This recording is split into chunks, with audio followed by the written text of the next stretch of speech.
We're so pleased today to welcome today's main speaker to the podium, University of Washington President Mark A. Emmert. President Emmert is a Washington State native, was named president of the university in June of 2004.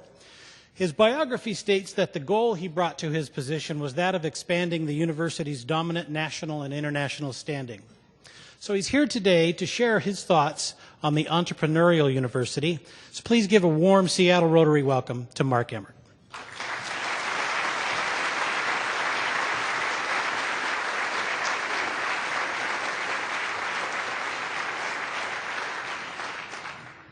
Well, thank you, Tim. Well, first of all, I hope you got a sense about why I was excited to hire Steve Sarkisian as football coach. This is a really terrific young man. Yeah, he's young. He's a little shockingly young sometimes. But the fact is that he has a wealth of football knowledge, and he's brought a level of focus and energy and passion to this team. I walk around campus and see the kids on campus, and they're standing up straight again, and their heads are held high, and they're proud to put on their Husky sweatshirts and T-shirts, and I think it's going to be really fun to see that transition. And they're just wonderful people. He's brought a great set of coaches with him, and it's very, very exciting. We'll see where they go. It's always a tough year. It's going to be interesting to open up with LSU. As some of you know, I have a history with LSU. And the one thing I can promise you is the purple and gold team will win that game. For those of you that don't know, LSU is purple and gold. Well, let me talk a bit about what's going on at the university, because this is a really interesting time for us, just as it is for virtually all of you and your businesses and your personal work and practices, because we're going through an awful lot right now as a community and as a country, and indeed globally, because of economic transitions and a variety of other things that is causing us, just like it is you, to take a deep breath and pause and look at what we do and how we do it and why we do it and how we're going to be able to sustain it going forward. The university today continues to perform magnificently. Everything except football had a really, really good year last year. I mean that literally. Everything except football had a really good year last year. Our faculty performed brilliantly, once again setting records for the amount of rent and contract money that they attracted to the university. I just, before I came over here, got an email that so far this summer alone, just this summer, in new money that was set out by the Obama administration to support research as part of the stimulus program, they've already been awarded $38 million of new money just in the past 3 weeks, essentially, to bring into the city of Seattle. They're probably going to get, in the next few weeks, a $50 million award that looks like it's coming in. I don't want to jinx it, but it looks very promising.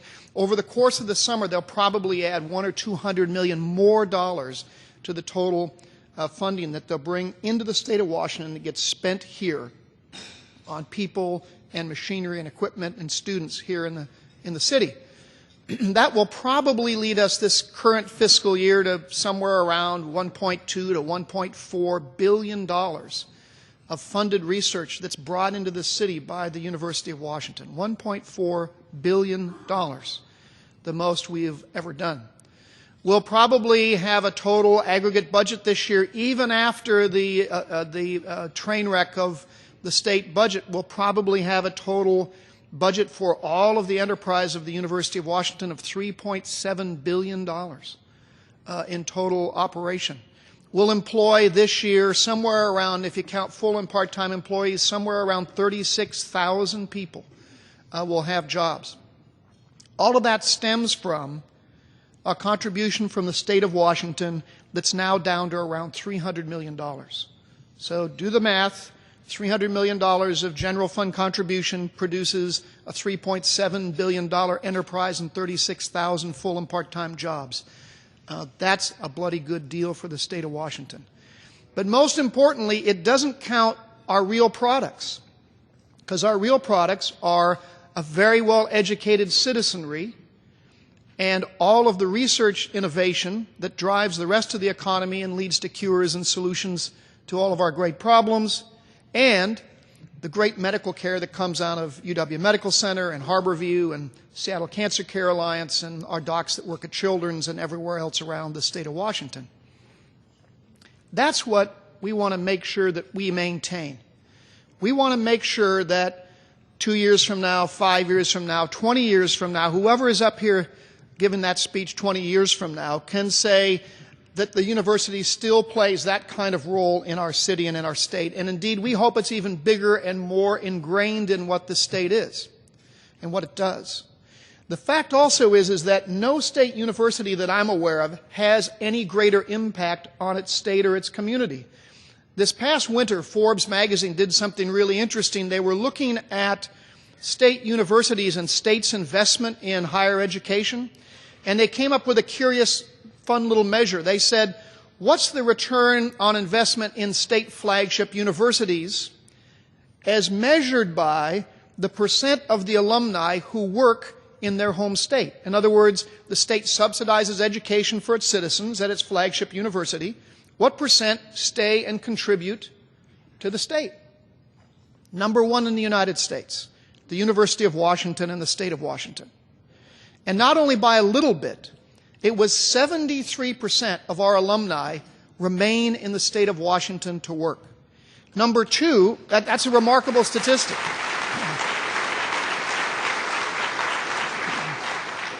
Number two in the nation was the University of Minnesota. Why you'd stay in Minnesota, I don't know. But the University of Minnesota at 63. So we were 72, they were 63. The average was somewhere around 52 to 55.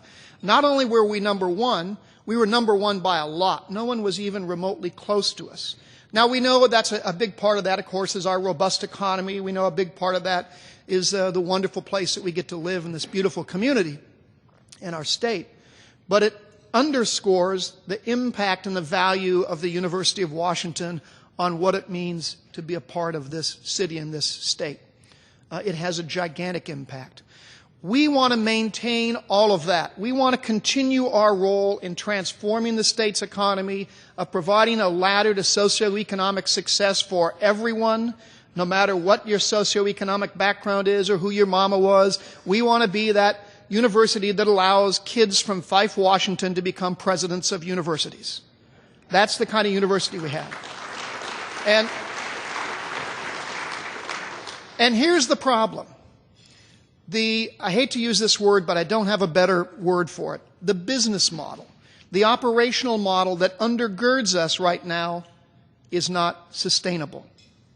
If we keep doing exactly as we're doing today, as well as we know how to do it, we will not be doing that well as we're doing today in 20 years, or maybe even 10 years. Just like all of you and your businesses, we're going through some pretty dramatic changes. We reached a point this year where funding from the state, this is not a complaint, this is just explaining the facts of the world, just like with your businesses. The revenue from the state is now the fourth largest revenue stream coming into the University of Washington. It has fallen pretty precipitously. We lost more than a quarter of our state general fund budget in this last legislative session. We lost 10 years, a decade, more than a decade's worth of growth in our state revenue. So let's just be analytical about this for a minute. If you lost a revenue stream that's based upon the state's economy and it was moved back, you lost 10 years of progress, you have to sit here today and assume that over the next 10 years the economy is going to grow at the same rate that it did the last 10 years. I'm not sure that's a good assumption, but let's make that assumption. You have to assume that the state will be as generous over the next 10 years as it was over the last 10 years. There's nothing in our history to suggest that that's the case, but let's assume that's the case. And if you make those two assumptions, you'll know that it will be 10 years before we have the state money coming from the state that we had June 30th of this year. We lost a decade's worth of progress. Now we can sit and wring our hands and whine about that, or we can say, okay, we have to change some of the ways we do business. We have to look at how we run ourselves, what we see as core revenues, how we manage our physical assets, how we, just as you're doing with your businesses, how we deal with those realities. And we've chosen to deal with the realities rather than wishful thinking. Now, some of those realities are hard. Some of those realities are you've got to significantly reduce costs and expenses, and for a university, that almost always translates to people. So we have had, over the past 6 months, some very hard time eliminating a lot of jobs. We haven't got the final count, but it's probably around 1,000 jobs that we eliminated, probably around 500 layoffs of people that were actually sitting in those jobs. Many of them were people that were good, hardworking, dedicated. They were all good, hardworking, dedicated people, and when you eliminate jobs, it's just not fun. And many of you have been through that. But that's the reality of what we've had to do. We're reducing costs in a variety of ways all across the institution, again, just like you're doing. We're also shifting, in the midst of shifting our budgetary models and the way we manage our resources internally so that department heads and people working at the lowest level inside the university have more responsibility and authority and flexibility to manage their resources so that, in fact, they put money where it's going to really count. So I'll give you a really silly little example, but you can multiply it times a whole university or big organization, and these things start to make sense. So we started a direct chargeback system around phones and said, no, by the way, if you don't spend money on phones, you can spend it on whatever makes sense, faculty travel to conferences, support for students, whatever. We had a department that said, we don't need telephones, we all use cell phones. The department eliminated all of their phones except one. And they said, fine, well, the secretary can have one phone. They cleaned up like $7,000 and said, great, put it in this other fund over here where we can spend it on students. People are going through the institution all of a sudden and they're saying, gosh, let's make sure that we're spending every nickel and dime in a place where it's really going to count. And it's really going to have an impact on students and people's lives. So we're starting our way through that process. It's going to take us a while, obviously, but we're working on all of that. We're going to make sure that every little tiny piece of physical plant and real estate that we have is being used to the max before we start building new buildings. Have any of you seen the current issue of Vanity Fair? There's an article on Harvard in there. Anybody seen this? Pick it up if you haven't. It's the women will recognize it immediately. It's got Heath Ledger, that really handsome actor on the cover who tragically died. It tells the story, and I'm not picking on Harvard. Harvard's an extraordinary, exquisite university. But it tells the story of the curse of easy money, right? And when I was in Louisiana, there's my favorite bumper sticker in Louisiana was excuse my language, but the bumper sticker said, "Dear Lord, please give us another oil boom. We promise not to piss it away this time." And right? And the story of in Vanity Fair is the story of hubris and easy money. How they built 6 million square feet of space when they weren't really growing. It's kind of remarkable. When you're not disciplined, you can do a lot of silly things. Well, we're going to be and continue to be very, very disciplined in the way we do things. We've got to have greater flexibility to make sure that we don't waste money when we build buildings. Because building buildings, you'll be shocked to learn under state systems, isn't efficient. I know that's news. But, we probably lose 20 to 30% on the cost of construction because of the silly ways we have to do things. We've got to stop that. We can't afford that as a state, and we sure can't as a university. We've got to squeeze everything we can out of that. We've got to find a way also, and this part can be difficult, to find ways to be closer to a word that we don't like to use in the academy, but it's one that makes sense in this audience. We have to be closer to our markets. We have to understand that if we're going to compete as we do now, but didn't 10 or 20 years ago for sure, at this very high level of performance where we now compete. It's a lot like Coach Sarkisian. When you're competing for the bottom, it's one thing. When you're competing for the top, it's very, very hard. It's curvilinear. And we now compete with the very best universities in the country and on earth for students and faculty and staff and prestige and grants and contract, all of that. When you compete at that level, you have to make sure that you're staying close to whatever the market is that you're competing in. So when we're competing now for students, we're competing for a kid right now. This is our incoming freshman class, all right? 3.8 average GPA and 1205 SAT score. Now, a lot of us would not have been Huskies under those terms.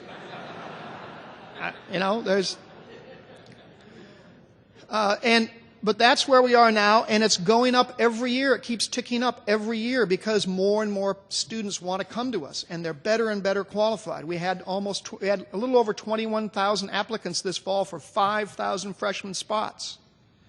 So when a kid says no to us, it's usually because they're saying yes to Stanford, or they're saying yes to NYU, or they're saying, we're competing with those schools right now. So you've got to deliver an educational experience that competes in that marketplace, that's very, very high quality, that gives those students what they want, what they need, what they deserve. When you're recruiting faculty from those places, you've got to make sure that the faculty have the resources that they need to be successful. When you're competing for grants and contracts and donors' dollars in that competition, you've got to be very, very attuned and attentive to wherever that intellectual marketplace is. And that means you have to say no to some things that can't compete in that marketplace. Or you've got to figure out how to get them into that mode of being responsive. That's what we have to do. It means also that you've got to say no to things that can't pay their own way. And that's a hard thing sometimes. If we can't figure out how to subsidize it because we don't have organizational slack, then you got to say, we can't do that anymore. So we're doing that increasingly. And then finally, we've got to make sure that we understand our revenue and where it's coming from and where it's not coming from and what's likely to grow and what's not likely to grow. So you probably know that we raised tuition 14% this coming year.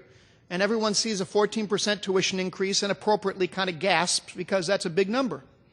But here are the facts. We benchmark ourselves, the state benchmarks us against something called the Global Challenge States. 8 states that they've identified that they think we as a state compete against in this global economy around high technology and all of the things that universities care about.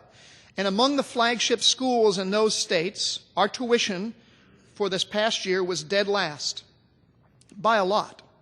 When we raise tuition 14% for this fall, our tuition will be dead last among all those schools. When we do it again next year, assuming we do it again next year at 14%, we will be, want to guess? Dead last. We are a fabulous bargain, even after a 14% tuition increase. Second thing you need to know is that we have really aggressive financial aid programs that I'm personally really proud of because I worry about kids from Fife and from Toppenish and from Forks and from wherever they come from, and I don't care who their mama was. We all care about it, that of the University of Washington. It's something we're really proud of.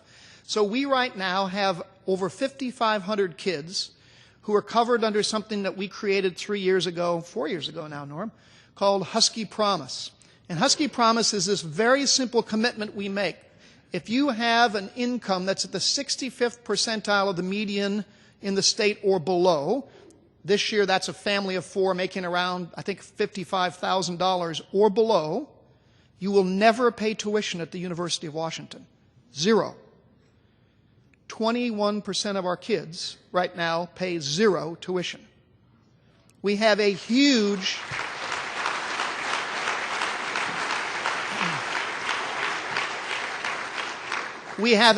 range of socioeconomic diversity at the university, and we are deeply committed to that.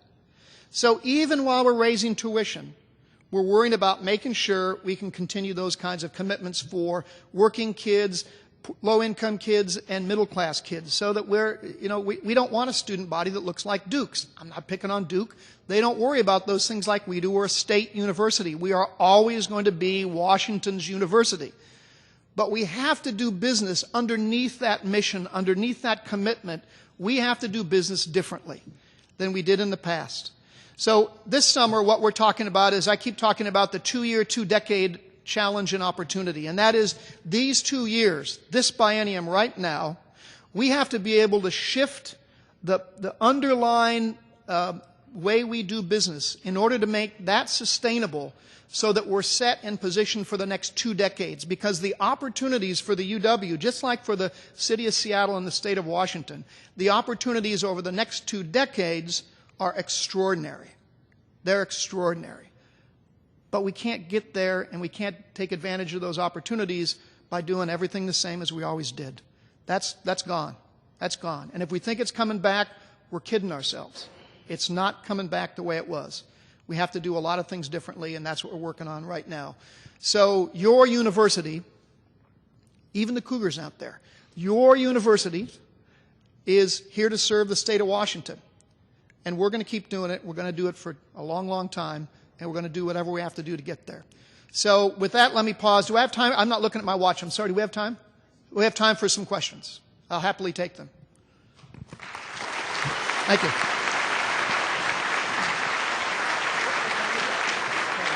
Oh, it's right there. Okay. So there's a clock right in front of me. I probably could have read it. Yes.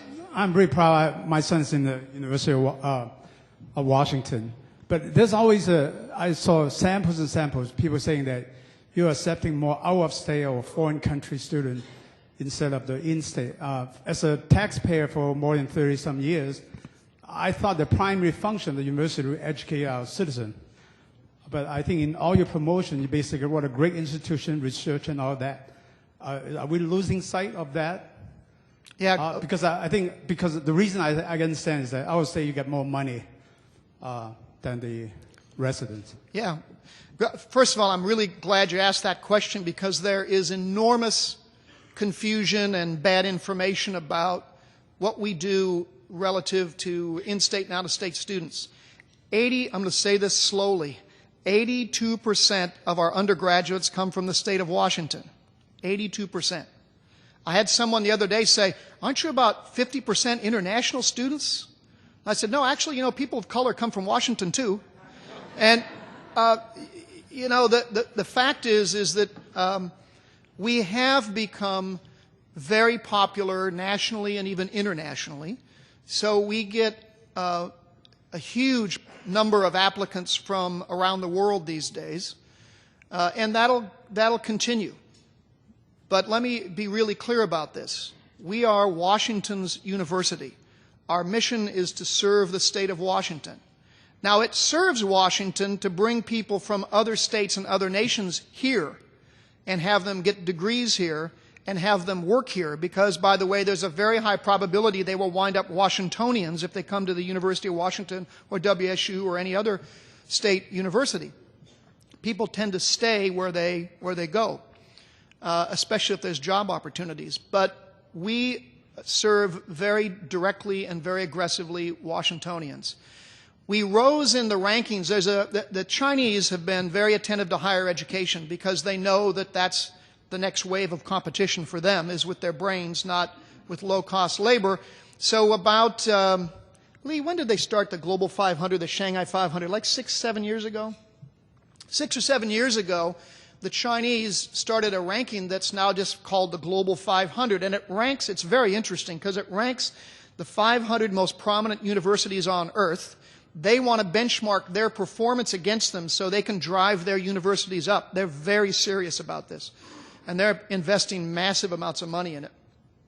But it measures objective things, not subjective, halo effect stuff. It measures the scientific publications of your faculty, the awards that they win, the grants and contracts they get, the Nobel Prizes, all of the stuff that you can count on your fingers. And the University of Washington right now is ranked the 16th best university on earth. And which is great. And so when The Economist magazine runs their annual education issue and they say, what are the prominent universities on earth, they use that, they've been using that ranking. So there we are in The Economist, the most widely read news magazine in the world, with, it's Oxford, Cambridge, Harvard, Yale, Stanford, Berkeley, UW, Tokyo, we're right there. And so that has driven a huge amount of interest in us because people know how good we are now. And so we could have filled the entire freshman class this fall, all of it, all 5,000 of them, with incredibly qualified Chinese students. There was that much interest in the University of Washington. But that's not what we do. Do I like non-resident students? Well, I'll answer this way. So, you guys are business people, a lot of you. You sell whatever it is you sell. Let's say it's bread, okay? You can sell a loaf of bread to this customer for $1, the same loaf of bread over here to this customer for $3. Which customer do I like? Obviously, that's a significant financial issue for us over the long run. And when the state reduces its subsidy, because that's what the state does, the difference is the state subsidy over here, when the state reduces its subsidy, then we have to figure out how to close that gap so we can literally afford to continue to educate Washingtonians. That's why we had a 14% tuition increase, to try and close some of that gap. Yes? Dr. Emmert, I have 2 children that are at the University of Washington, and we're fortunate to have such a bright individual leading our university. My question for you is, one of them attends the Bothell campus, a fabulous university. How does the outer campuses affect the whole plan for a university? And this is coming from a proud Wazoo graduate as well. Oh, we love our Cougar colleagues. I always joke that I came from a broken home. My brother went to WSU. It's. Next question. I've had some very painful apple cups in the Emmert household the past couple of years. Well, for those of you that don't follow the Tacoma and Bothell campuses, we have a campus in downtown Tacoma. If you haven't been down there, you should go look. It's transformed lower downtown. It's a place that my mother always told me I couldn't walk when I was a kid, and now it's a thriving, successful area. And then the Bothell campus is up kind of at the intersection of 405 and I-5. Beautiful, beautiful campus that we share with Cascadia Community College. The Tacoma campus now has around 3,000 students. It'll probably have more than that, quite a bit more than that in the fall. And the Bothell campus is a little over 2,000 students. Both of them had huge increases in applications for this coming fall. They have most of the students that are there are community college transfer students, but they have entering freshman classes that are growing very rapidly. They provide fabulous student-faculty ratios. Classes are very small. I'm sure your son, it's a son, you said? I'm sure your son loves it. Everybody at these campuses love these experiences because they're small. It's kind of like going to a small liberal arts college. Everybody knows everybody's name. The professor knows you. They ask why you weren't in class, and and that's good, right? That's a good thing. And so we hope is to continue to serve more and more Washington students. We want to grow those campuses as rapidly as possible to around 5,000 students each. We've got some physical plant challenges. They're not quite big enough to do that, but we're working on that. And the Bothell campus is adding a new building shortly. We're doing one at Tacoma, and we're trying to get funding for one in Bothell, and we'll see where that winds up. And so the intent is to grow those to around 5,000. They were originally created more than 20 years ago when they first were envisioned, and they were envisioned of being bigger than that, probably more like 10,000. Whether that happens, I don't know, probably not on my watch, but in 20 years they'll probably be that big. And they're a very important part of the UW family, and they provide great educational opportunities. Okay, last question. Your enthusiasm and desire to continue the success at the university is obvious and wonderful. I have a serious concern where I cannot name names, but I have the clear impression that the university is losing some of its very top, finest faculty to other schools which are clearly able to pay more and are not at the bottom of this pile that you speak of. What is your concern about faculty loss, and how realistic, how much is it? Yeah. Well, it's one of the most important issues on my mind. Faculty pay has been something that I've focused an enormous amount of my first 5 years on, because it's not just pay. They want, great faculty want all the things that anybody wants in a work setting. They want great colleagues. They want the resources to do their job. If they're a bench scientist, they want all the equipment that they need and instrumentation. They want terrific colleagues. They want wonderful graduate students. The quality of graduate students is very, very important to faculty. And they want a terrific place to live and work with lots of collegiality, and so the culture counts. But if your pay gets so far out of whack, those things only last for so long. To put it in perspective, 5 or 6 years ago, we have a lot of benchmarks. We're data geeks. We're academics after all. So we have a benchmark of 24 universities that we benchmark salaries against, and for a long time the university wanted to be at the 75th percentile of pay. That was sort of our target across the whole institution. Some we got to be at the clear top because they're the best in the world, and some can be in different ranges like everybody. But we were 6 years ago we were 12% behind that target, and this year we were 2% behind that target. So we closed the gap a lot. So we're in a lot better shape than we were. But right now, of course, we're not doing pay raises. Who is? Banks, I guess. But no, it was a joke. It was a joke. But we're not doing pay raises. The only good news is sort of misery loves company. So most people right now aren't doing a lot of stealing, but that'll change quickly. There's a handful of universities that still have money that are out there doing a lot of raiding. The real thing I'm frustrated with right now is this is a buyer's market. I think we can defend most of the approaches that come to us, not all, but most of the approaches that come to our people. I want to be a raider, not a raidee. This is a terrific time to go down to Berkeley and say, so you had enough? And it really is. It's a great time to go to UCLA and say, so you seen Rick Neuheisel? No, I'm just kidding. You can, I shouldn't say those things. So you can steal really good talent right now, and I'd really like us to be in the in the raiding end, not on the defending end. And our fiscal situation doesn't allow us a lot of that latitude right now.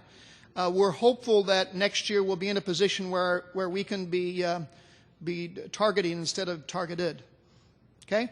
Thank you very much for your wonderful interest in the University of Washington and the state.